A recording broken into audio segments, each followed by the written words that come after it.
Hello everyone, and welcome back to Game Easy, Roll Good. And today we're discussing the Warlock subclass changes for the Dungeons & Dragons Player's Handbook for 2024. But before I get started with that, if you are a new viewer to this channel or a returning viewer and you haven't subscribed yet, please consider hitting that subscribe button. It helps me out quite a bit. But we're talking about the Warlock subclasses today, and all of these videos for the spellcasting subclass changes will be available in a playlist. I'll have that linked down in the description, as well as it's just generally available on my channel page. In addition to that, the base class changes videos for all the spellcasting classes, those were released last week, available in a playlist on my channel. And then before even that, the base class changes for the martial classes, as well as the subclass changes for the martial classes, were all released in the previous 2 weeks before that. And so again, all of those are available on a playlist on my channel if you are new and haven't checked them out yet, or maybe you didn't see them all and you want to kind of go take a look at them. All of that is available on my channel page. So let's talk about the Warlock subclass. So the Warlock base class had very few changes to the actual class. Most of the changes were actually to invocations, whether most of them had prerequisites now. The pacts are now basically invocation. I mean, they're not basically invocations, they are invocations now. You get a couple more invocations throughout your career as a Warlock. But overall, the base class had very few changes, so let's see what's going on with the subclasses. So looking at our subclass overview real quick, the preview for them, we're working with the Archfey patron, the Celestial patron, the Fiend patron, and the Great Old One patron. So I think most of these, the Archfey, the Fiend, and the Great Old One, these were all subclasses that were available in the 2014 Player's Handbook. The Celestial came out later. So it'll be interesting to see how they try to modernize these older subclasses, especially the Great Old One. I think was very thematic in a lot of the features that it had, but it wasn't really mechanically relevant to the way that the game is kind of actually played. And again, I'm only including the descriptions here because one of the intentions of the game designers is that they not only wanted the base class to feel more like that base class, but they also wanted these subclasses to feel more emblematic of that subclass. So with all that aside, let's go ahead and get started and look at the Archfey patron. So starting at level 3, we're looking at Archfey spells. So in 2024, this says the magic of your patron ensures that you always have certain spells ready. When you reach a Warlock level specified by the Archfey spells table, you thereafter always have the listed spells prepared. And then we can see in the Archfey spell list, much like a lot of the other subclasses that had level 1 features like the Sorcerer, for example, they combined the earlier level spells into one category. Here at level 3, we can see we have Calm Emotions, Fairy Fire, Misty Step, Phantasmal Force, and Sleep. So another thing to note is that these spells are now always prepared, which is a big boost from the 2014 Player's Handbook, where the spells were just added to your Warlock spell list and you could choose them when you leveled up, but they were not automatically prepared. This was basically, I think this was the only class in 2014 that didn't automatically get their spell lists prepared for them. They were just added to their spell list, which is such a weird thing to happen. And Warlocks have so few spell slots anyway that I really don't know why they just didn't have them always prepared.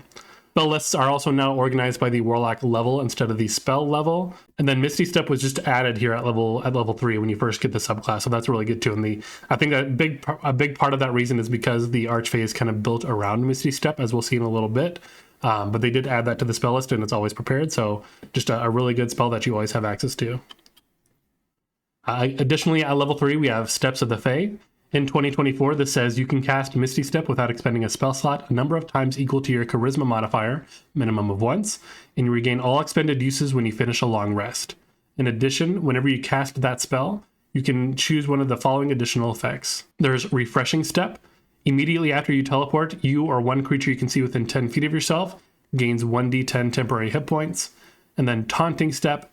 Creatures within 5 feet of the space you left must succeed on a wisdom saving throw against your spell save DC or have disadvantage on attack rolls against creatures other than you until the start of your next turn. So this originally was a feature called Fey Presence in 2014. This was just outright removed. A bunch of free Misty Steps is never bad, especially for Warlocks who only get so many packed slots. It's a little sad that Refreshing Step doesn't have a modifier bonus. It is just temporary hit points, so I'm not too surprised by that. And Taunting Step is still pretty decent, so I'm not too mad about any of this. Moving on to level 6, we have Misty Escape. In 2024, this says you can cast Misty Step as a reaction in response to taking damage. In addition, the following effects are now among your Step of the Fae options. So the options that we just discussed, the Refreshing Step and the Taunting Step, you have those two options in addition to these two options, the first of which is Disappearing Step.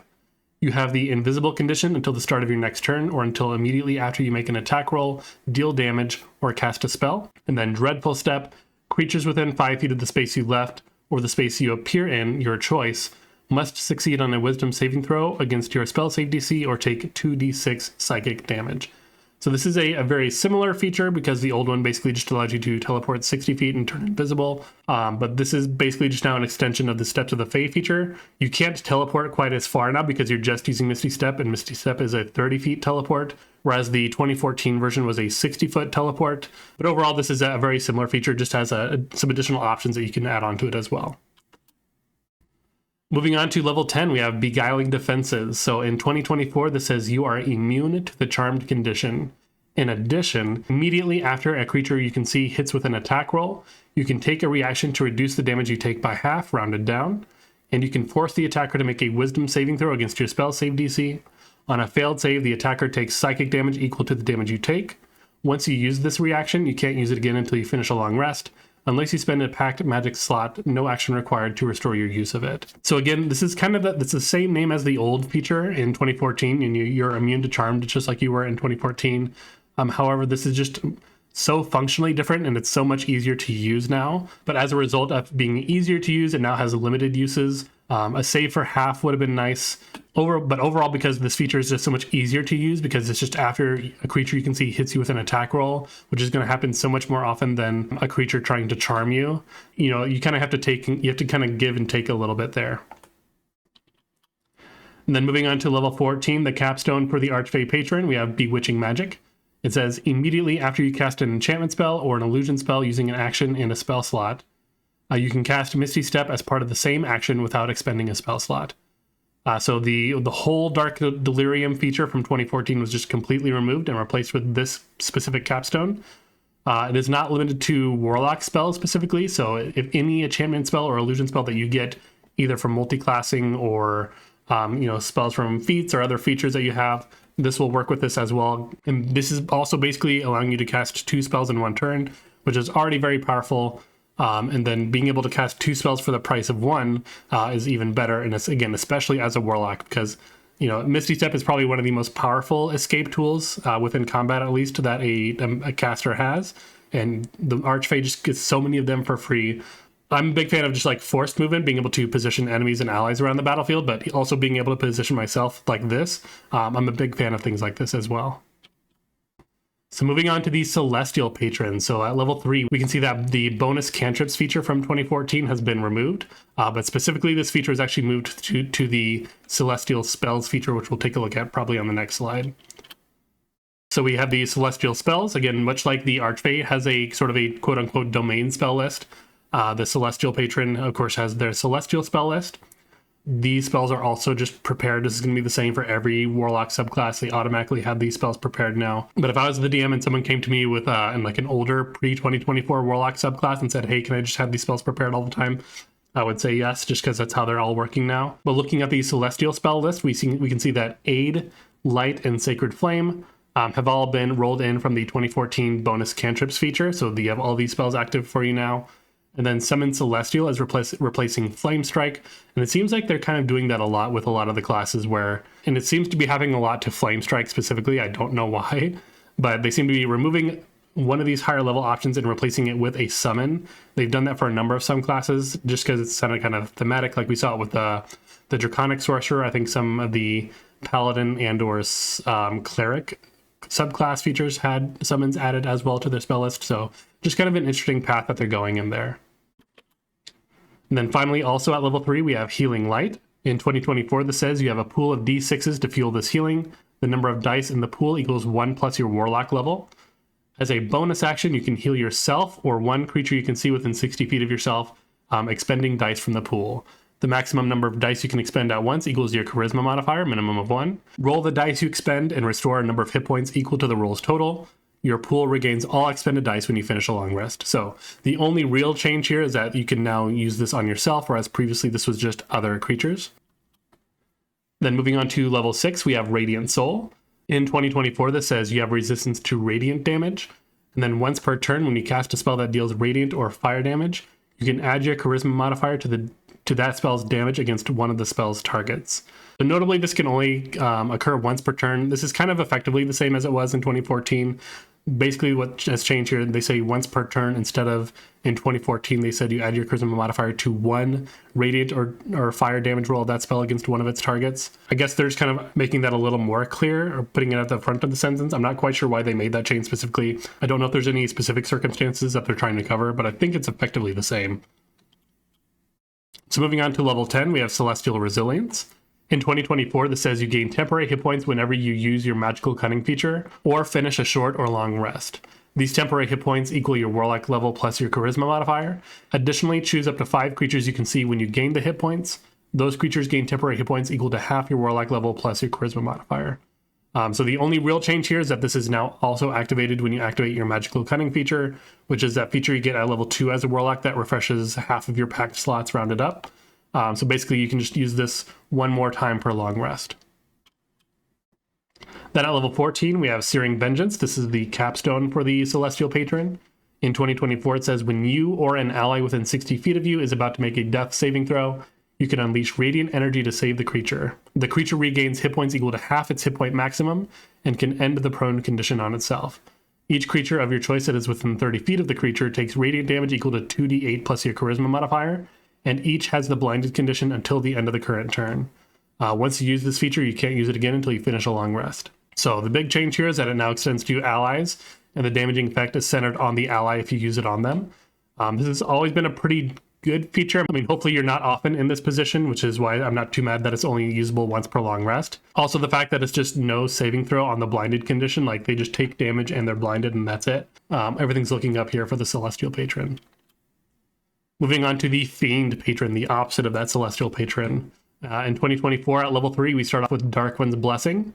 It says when you reduce an enemy to 0 hit points, you regain temporary hit points equal to your Charisma modifier plus your Warlock level, minimum of 1 temporary hit point. You also gain this benefit if someone else reduces an enemy within 10 feet of you to 0 hit points.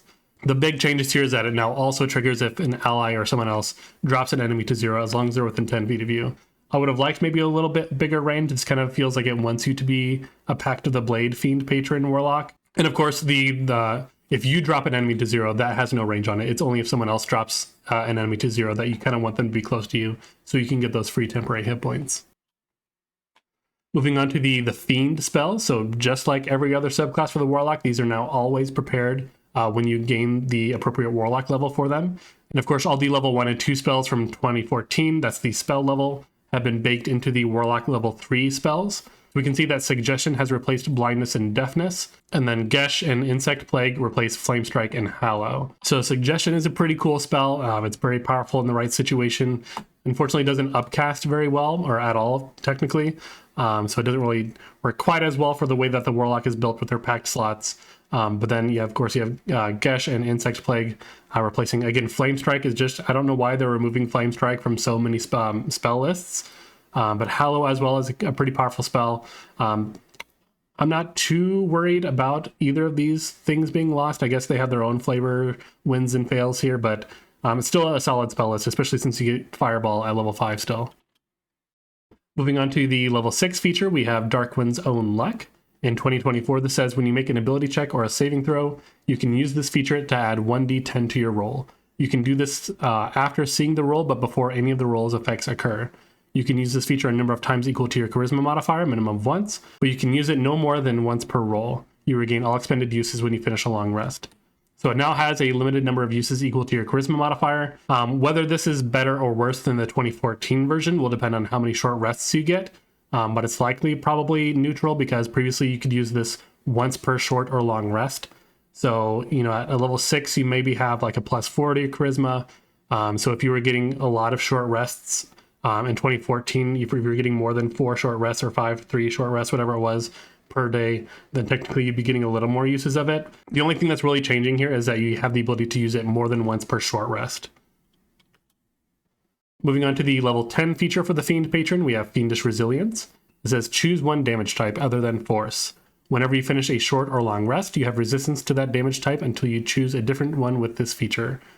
So the big changes here is that you can no longer ignore force damage. So it seems like they want force damage to be sort of the unresistible damage in most situations. So you're still choosing just one damage type, you just can't choose force, but then there's no other ways around that damage resistance in 2024. Then finally, at level 14 for the Fiend patron, we have Hurl Through Hell. So it says in 2024, once per turn, when you hit a creature with an attack roll, you can try to instantly transport the target through the lower planes. The target must succeed on a Charisma saving throw against your spell save DC, or the target disappears and hurtles through a nightmare landscape. The target takes 8d10 psychic damage if it isn't a Fiend, and it has the incapacitated condition until the end of your next turn, when it returns to the space it previously occupied or the nearest unoccupied space.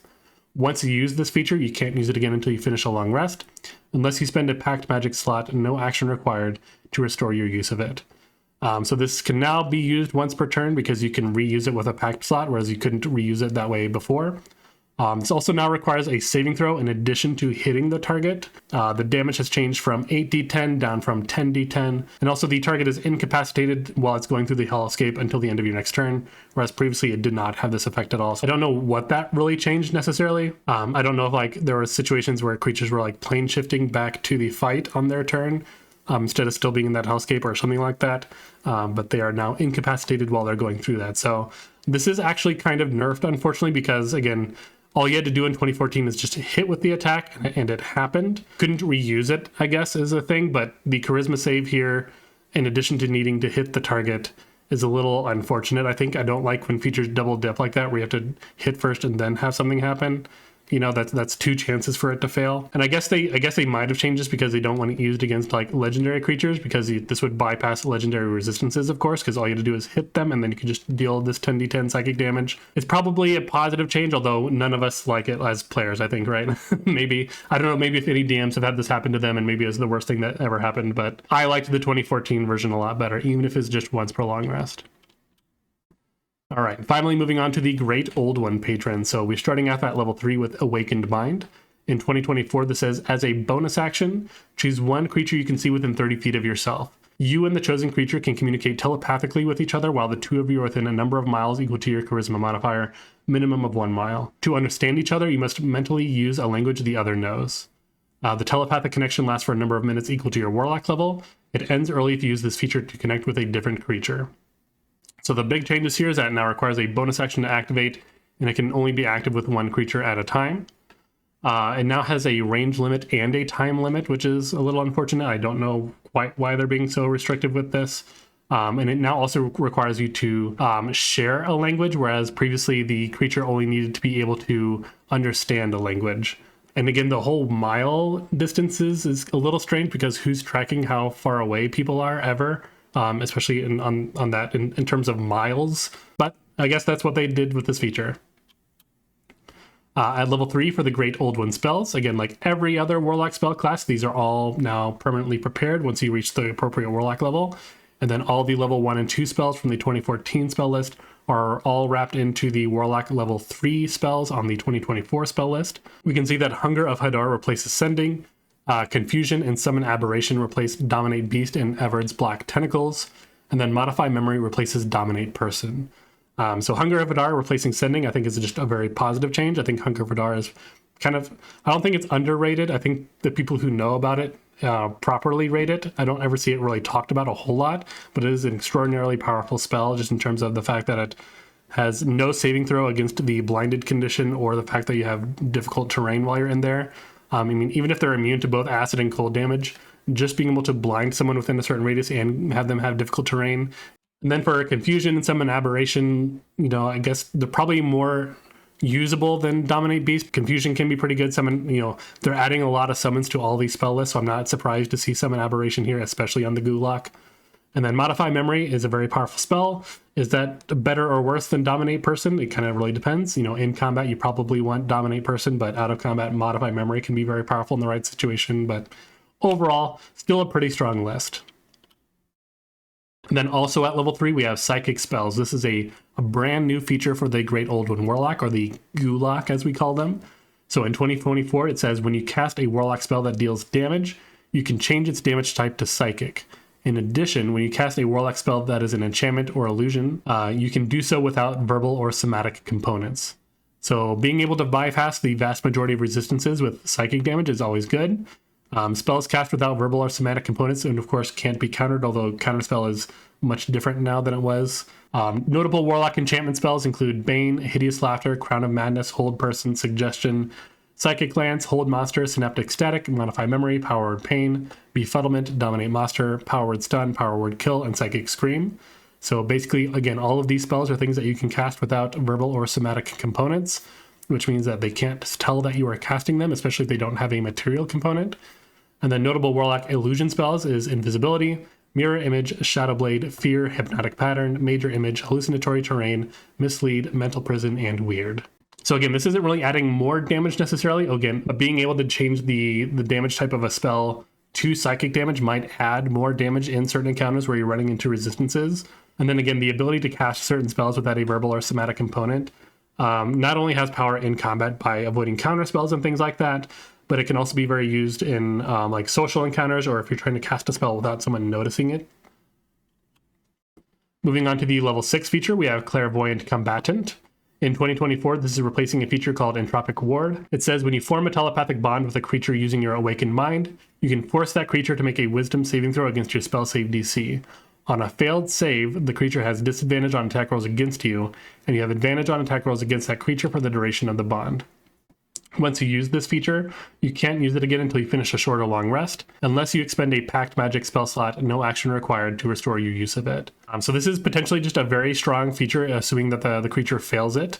This is probably a big reason that they put a lot of the restrictions on Awakened Mind, specifically for this feature. Giving something disadvantage on all attack rolls against you is pretty good. Having permanent advantage on attack rolls against that creature is also very good. And the fact that it's reusable with a Pact slot if you really need it. Again, you have precious few Pact slots, so I don't know how often you'll want to use this, but overall still a pretty decent feature. And then at level 10, we have Thought Shield. This is unchanged in 2024. It works exactly the same as it did. So your thoughts can be read by telepathy unless you allow it. You have resistance to psychic damage, and whenever a creature deals psychic damage to you, you can reflect that same amount of damage back to them. Then also at level 10, again, we have so many features at level 3, and then we get 2 features at level 10. That's kind of unheard of, I think, in 5th edition for a subclass to get 2 subclass features this late. So we have Eldritch Hex. This is a brand new feature for the Gulag. In 2024, it says you always have the Hex spell prepared. When you cast Hex and choose an ability, the target also has disadvantage on saving throws of the chosen ability for the duration of the spell. So this is actually pretty gross. This is the one thing that we always wanted Hex to do, because it always gave them disadvantage on certain ability checks of whatever thing you chose, and people confuse that with saving throws pretty frequently. But now it actually does that specifically for the Gulag at level 10 and further. This can actually make Hex worth casting at this level, because by this level you have 5th level spell slots. Hex doesn't upcast at all. So now if you do cast a Hex using that 5th level spell slot, you have the ability to give them disadvantage on saving throws of a certain ability, and that's disadvantage on saving throws from everyone in your party. So if you know that your party's packing a lot of good dexterity saves or strength saves, you can give them disadvantage on those types of saves, and then really punish the enemies on that way. And it's worth noting as well that the Hex is an enchantment spell, which means you don't need to use verbal or somatic components. From the level 3 psychic spells feature. I don't know if that would ever come up for whatever reason, but it is a thing that is there. And then finally, for the capstone for the Great Old One Warlock, we have Create Thrall. In 2024, this says when you cast Summon Aberration, you can modify it so that it doesn't require concentration. If you do so, the spell's duration becomes 1 minute for that casting, and when summoned, the Aberration has a number of temporary hit points equal to your Warlock level plus your Charisma modifier. In addition, the first time each turn the aberration hits a creature under the effect of your Hex, the aberration deals extra psychic damage to the target equal to the bonus damage of that spell. This is basically just functionally different than it was in 2014, where it kind of just created a person that's kind of permanently friendly to you. I wish it maybe did give you at least one free casting of it. I think a lot of the other similar features for other classes do that. Concentration-free summons are great. Bolstered summons are even better because it gets temporary hit points when you summon it that way. However, it's also worth noting that you have no free casts of Hex and you have no free casts of Summon Aberration either. So you do have that new rule where you can't cast more than 1 leveled spell using a spell slot per turn.